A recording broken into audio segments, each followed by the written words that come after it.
Okay, yeah. So I'll be speaking more on the use of artificial intelligence in medical epidemiology. So I think it's a known fact that things are moving very disruptively, be it in finance, in logistic, but we don't see much of innovations, even with the title innovations in dengue prevention lately. So this is one of the reasons why we have embarked in a journey on training machines to understand how data actually really behaves. So there's a lot of people, I mean, there's many agencies speaking about big data, but do we actually really understand what this big data is all about, or is it just a trend to speak about big data? We have seen how memory chips evolve. Since 1956, a 5 megabyte, which will cost you about 120,000 US dollars, was fit in a plane. And today we have seen in 2014, 128 gigabyte is just $99. So things are getting better, smaller, and cheaper. That's according to the Moore's law. And speaking about even handphones, mobile phones, we have seen how things have evolved. For example, like iPhone. And we have seen how Uber has disrupted taxi, Google has disrupted the libraries, Craigslist, Skype, long distance call, and etc. So again, my question, what about healthcare? So I'd like to just share with you, they say the top bottom specialist or discipline that is adopting data science or even AI is medicine actually. Basically, if you zoom in, you'll see preventive medicine or public health is the least that has been using this technology. So why is it so difficult to use technology to solve our problem? Or why is it so difficult to curb diseases? Because one of the reasons, I mean, based on my own experience, I've realized that there is a limitation to statistical modeling, meaning that regression cannot really help you to solve a lot of issues. But machine learning or deep learning will allow you to solve at a very dynamic phase, meaning that at a very live, real-time kind of results. And I think that's what we want. And bear in mind that healthcare is not like other businesses or other domains. Even Barry Silverman said the complexity of modern medicine exceeds the inherent limitations of the unaided human mind.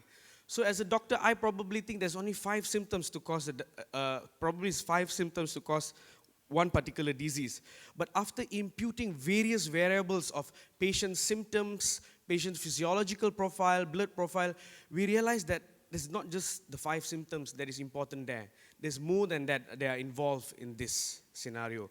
So that is the reason why I emphasize on machine learning and trying to train machine with our data that we have today. So some people think that, or some people believe that artificial intelligence will definitely help humans. Like we have seen the Google car, right? Self-driving car. Well, some people think that artificial intelligence will destroy human. Like I think most of you realize that when you snap a photo, Facebook asks you immediately, right? Like, would you like to upload this photo? So these are all based on AI algorithms actually that works at the back end to understand your profile and what you are doing. And I'm sure some of you, like when you buy, when you are engaged or when you share your baby photos, you get baby products, right? So these are all the algorithms running at the back end of social media. So what we are trying to do is we are trying to shift those algorithms to healthcare. And I'm a strong believer that definitely technology is the catalyst for change. Why? Because we have seen how abundance through technology has, of course, increased the human life expectancy, has reduced the infant mortality and even maternal mortality. So now, the main question of our topic today, what about outbreaks? How are we going to handle outbreaks? So we have to understand that as a doctor, we are paid to treat, rarely to prevent. So that's why you see there's rich gynecologists, rich surgeons, but you don't see very rich epidemiologists or public health physicians, right? So this is a very big challenge in the global arena we see. So that was one of the reasons why, thanks to the World Bank and NASA and even few government agencies in Brazil, that they saw this opportunity and they saw the needs of moving to big data and machine learning in healthcare. we have seen how diseases are spreading tremendously.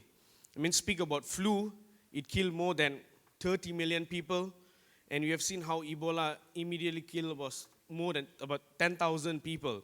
So that is one of the reasons why in AMI, or Artificial Intelligence in Medical Epidemiology, we believe that we should start somewhere. And since I'm a Malaysian, I thought let's start with dengue. So that's the reason why we started with dengue. So I'll share a bit of my experience. We started the dengue project in Malaysia with a project called Dengue Index. When it was recognized by IBM and Microsoft, we moved on to a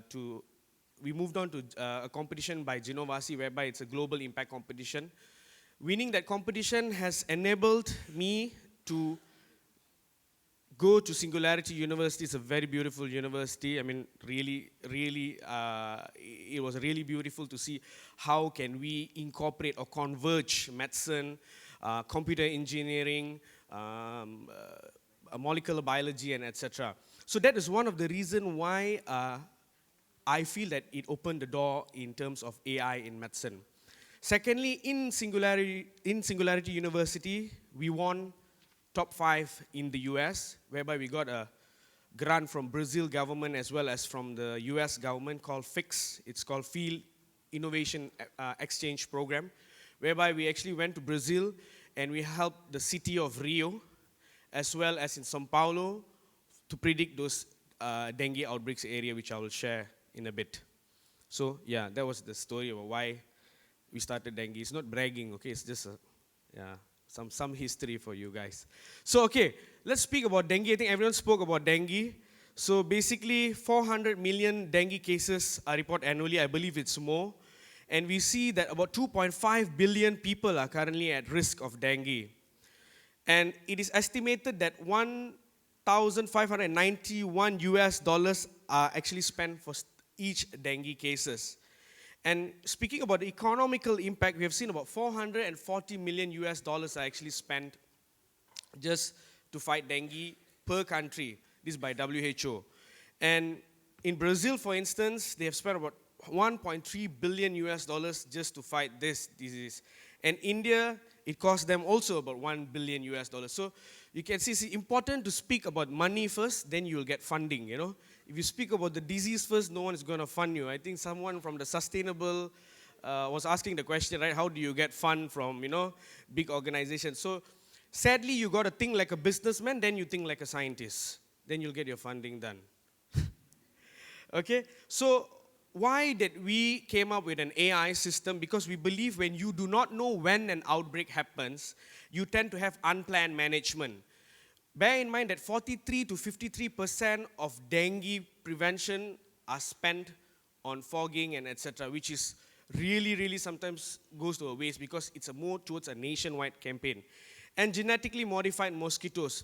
We have discussed with few professors, even in FGV, I think our Brazilians here know, yeah, in FGV, that they told us that sometimes when we don't know when and where there's an outbreak happen, we tend to release these mosquitoes in the wrong areas. So that even contributes to a higher cost because approximately it costs you about 7 to 6 euros.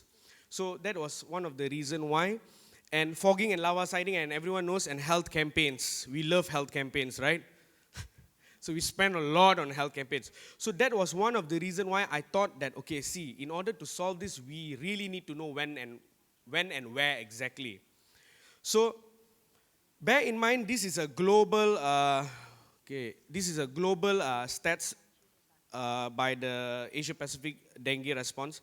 They said worldwide, our current response is still passive, meaning that we do fogging, we do larviciding, we do whatever interventions we do today is only when an outbreak happens.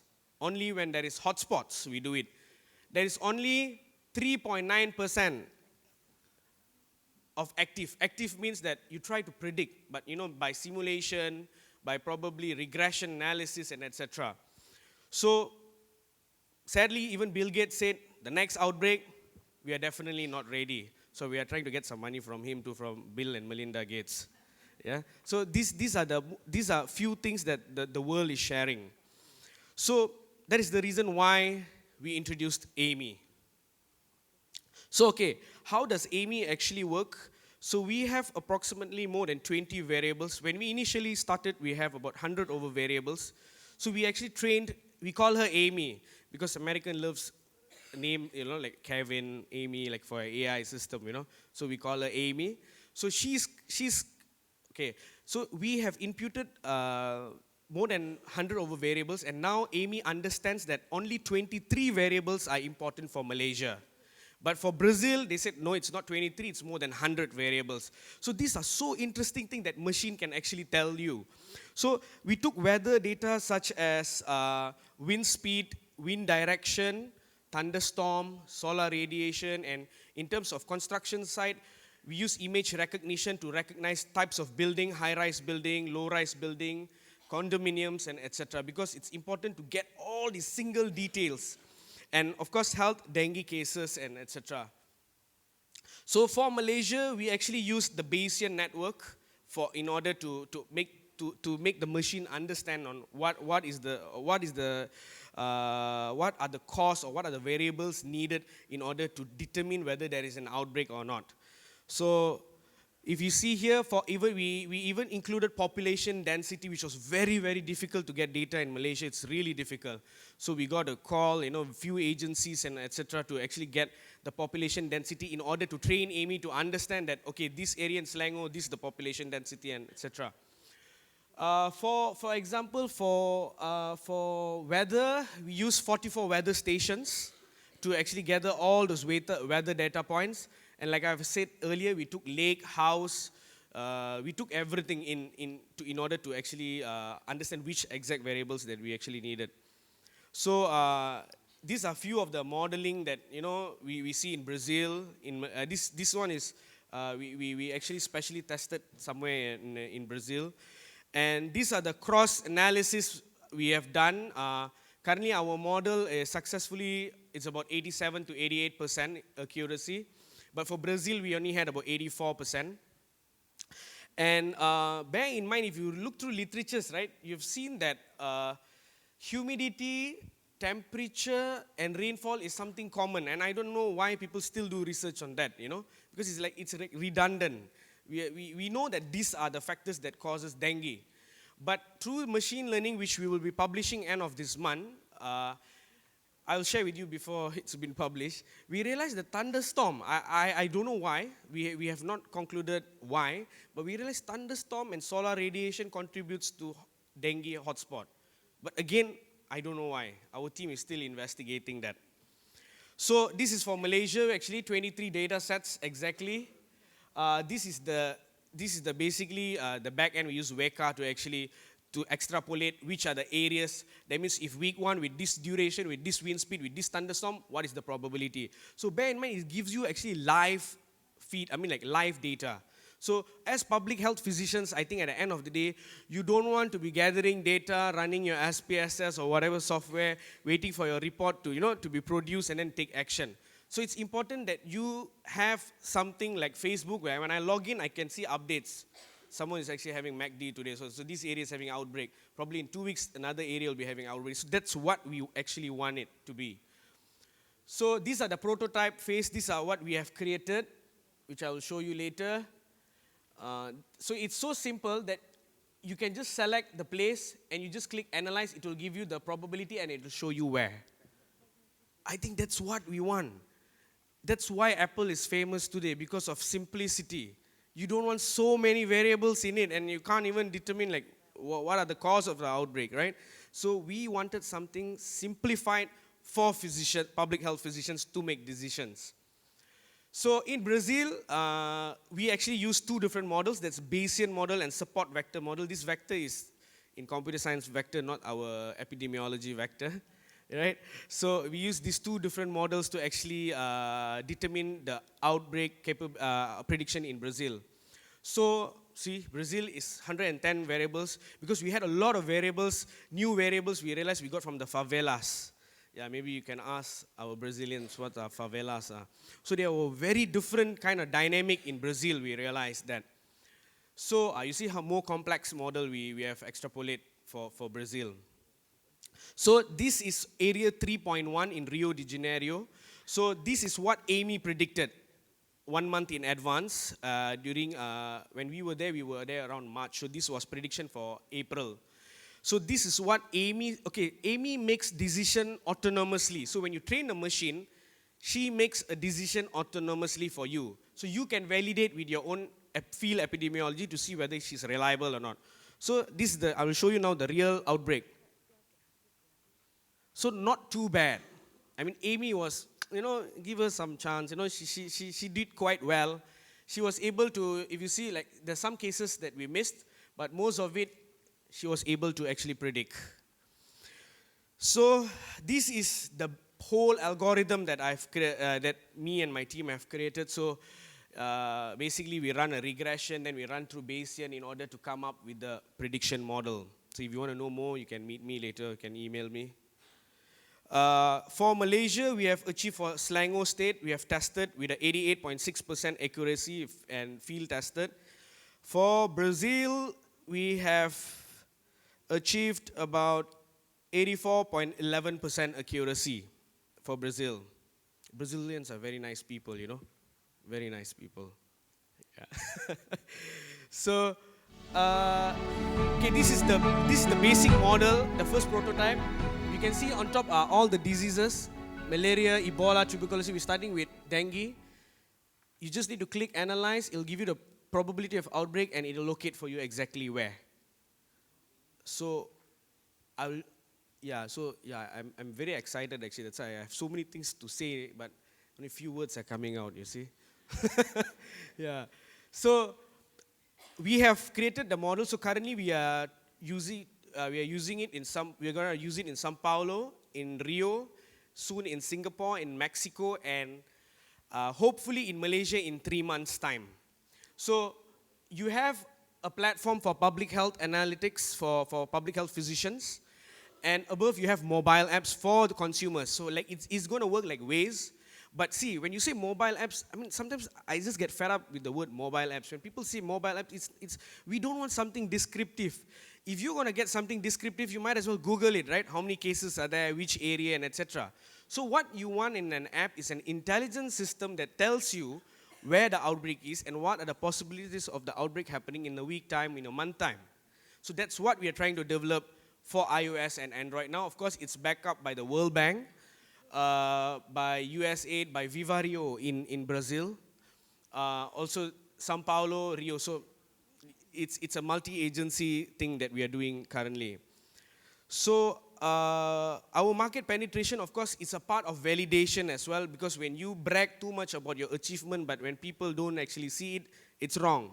So that's the reason why we have proven and we have got a recognition from Forbes as 40 world changes for public health, as well as this one was a Silicon Valley startup magazine. So they said that Google flu trends may have failed, but Amy may have predicted viral. So yeah, we were happy for like maybe 5 minutes to 10 minutes. We were excited when, come on, someone's comparing you with Google. So that was something exciting. And currently we have also presented to IBM STEM. STEM stands for Spatial Temporal Epidemiology Modeling. So they were so excited with the simplicity of our software that they have agreed to collaborate with us and send their scientists to Brazil with us for free. So which is something very good. So we have also special collaboration with Singularity and NASA, Vivario, of course, the NGO in Brazil, and currently with the Ministry of Health of Malaysia. Oh yeah, I forgot to share. We also won in the best health startup when they had it in Sao Paulo. Luckily, it was in English, not in Portuguese. Yeah, it was very interesting, yeah. So Amy was also selected as the top 6 for Asia. And we were also acknowledged by the Clinton Foundation, so we are waiting for, as usual, the money. Right? By the way, this is Rainier, one of my scientists as well. He's a computer engineer. And recently, I think about a month ago, we just won first prize for King's College. Yeah, so these are all. Yeah, so that was one of the reasons why I feel that our fight towards infectious disease will start with dengue. And we would like to collaborate with anyone who is interested to collaborate with us, of course. And we see those public health physicians or epidemiologists that are interested to work in a corporate world can always communicate and contact with us after I leave MOH, of course. And we'll see how we go further. So, okay, can I have the volume for the video, please? So the next thing that I'm going to show you is the initiative by Malaysia. So if you all have Android or iOS phone, please download WeBe Community and you will see our dengue project there, and please pledge for free. Because if you pledge, we will be able to do it for Malaysia in 3 months' time. So this is supported by a telco company in Malaysia. I'll just show you the video now.